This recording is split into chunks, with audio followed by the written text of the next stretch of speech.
સપનાઓ અલગ, જેમ સ્વર્ગસ્થ શ્રીમાન ધીરુભાઈ ઊંચા સપનાઓ જોતા હતા અને એક અનેક કલ્પનાઓ હતી.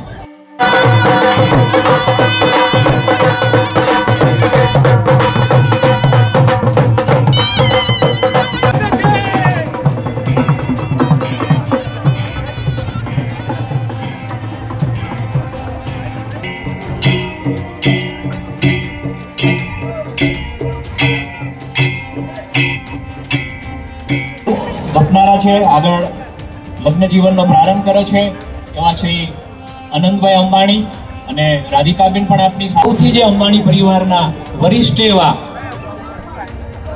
મુરબ્બી અને સમગ્ર વિશ્વની અંદર ઉદ્યોગ જગતમાં જેમને ખૂબ આ દેશનું નામ રોશન કર્યું છે.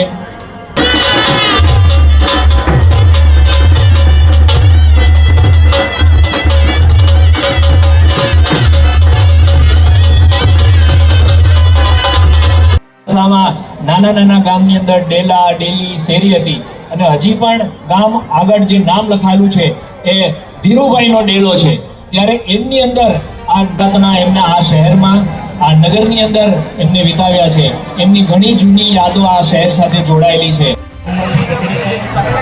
એમના પરિવાર સાથે આ સામૂહિક સ્નેહ ભોજનમાં ઉપસ્થિત રહ્યા હતા.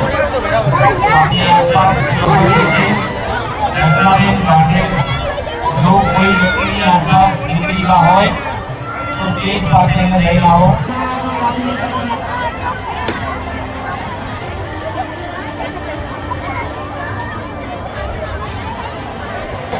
देवेंद्र बगड़ा एक नई દીકરી का वडील परिवार ની દીકરી જે તેમના પરિવાર ની એમની આગળ ચૂકી ગઈ છે.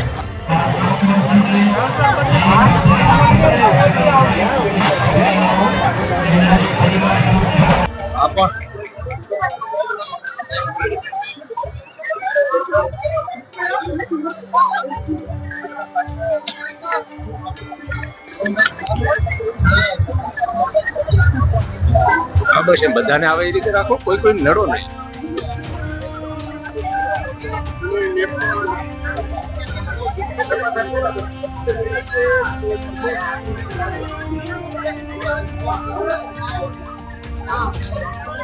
તો પહેલા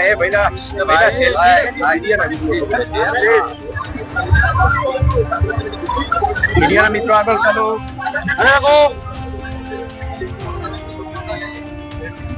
હાલો, બહુ ધન્યવાદ. બધા જમી લેજો.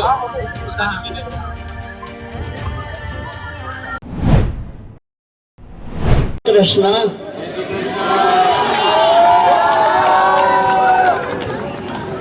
આજનો દિવસ અમારા માટે અને અમારા ગામના લોકો માટે ખૂબ જ આનંદનો દિવસ છે.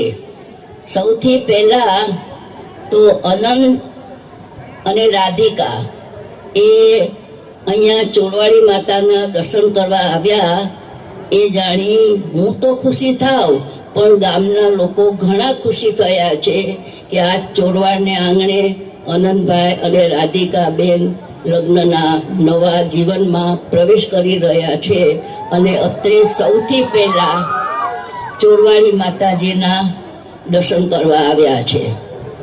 હવે તમને બધાને ખબર છે કે મારું અને ધીરુભાઈનું લગ્ન ચોરવાડમાં થયેલું અને આજ કરતા 70 વર્ષ થઈ ગયા અને આજે અમારા લગ્ન જીવનનો દિવસ છે. કોઇન્સિડન્ટલી 12મી માર્ચ અને આજે માતાજીએ ચોરવાડના સર્વે આપણા કુટુંબીજનો કહીશ, ચોરવાડના માણસો નહીં, આ બધું અમારું એક કુટુંબ છે અને કુટુંબીજનો અહીંયા પધાર્યા છે અને મને ખૂબ એનો આનંદ થાય છે. અને ધીરુભાઈ માટે તો તમને બધાને ખ્યાલ છે કે ધીરુભાઈ પહેલા મેટ્રિકની એક્ઝામ આપી અને એડન જવા ગયા.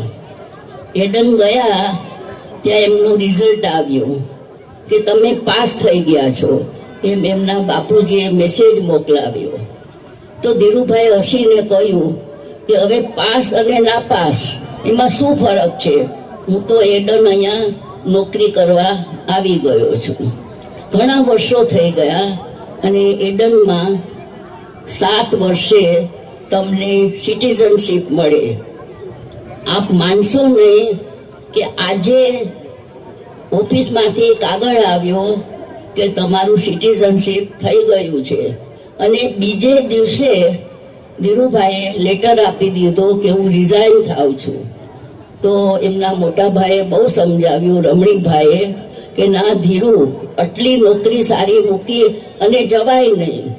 તો એમને કીધું ના, મારે મારું તકદીર અજમાવવું છે અને મારે ઇન્ડિયા જવું છે.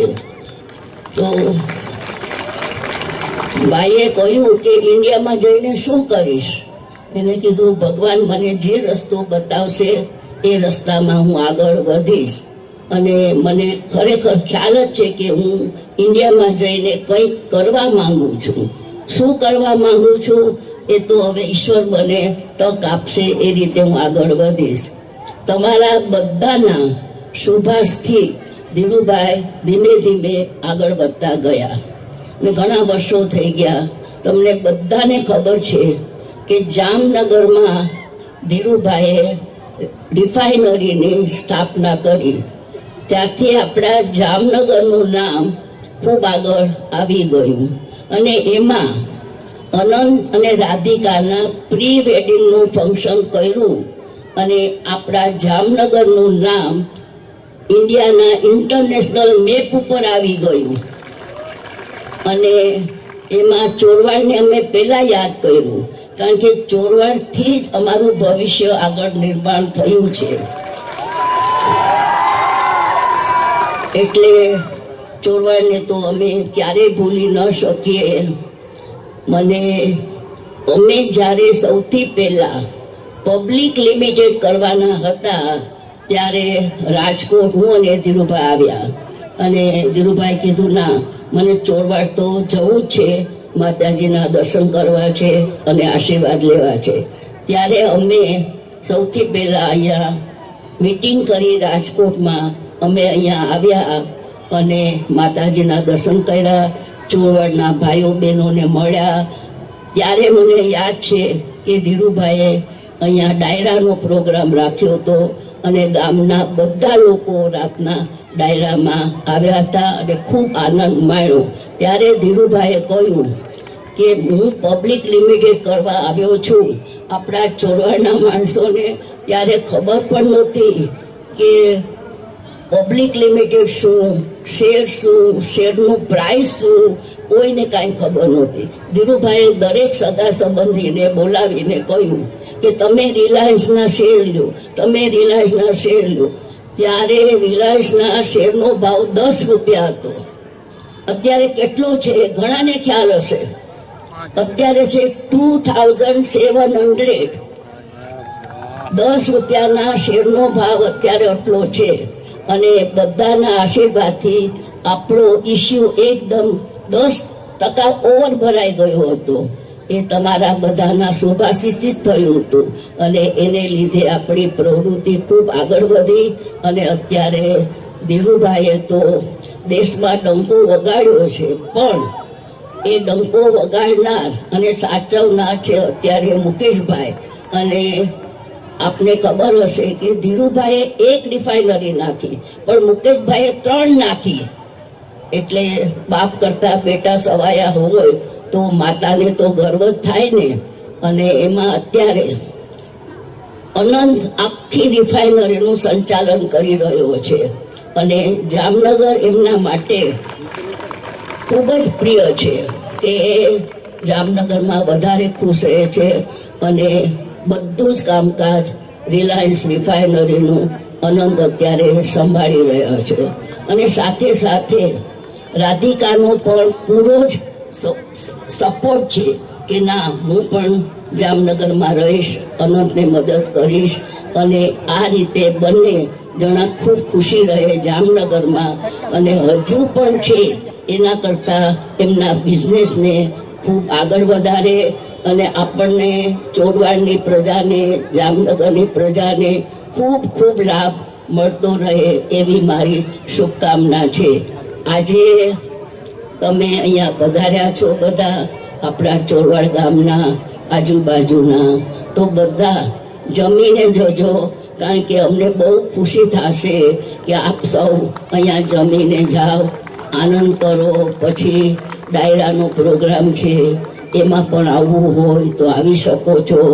અને આપણા ચોરવાડ ગામની ખૂબ ખૂબ આબરૂ આગળ વધે, નામ આગળ વધે એવી હું માતાજીને અને શ્રીનાથજીને પ્રાર્થના કરું છું. જય શ્રી કૃષ્ણ.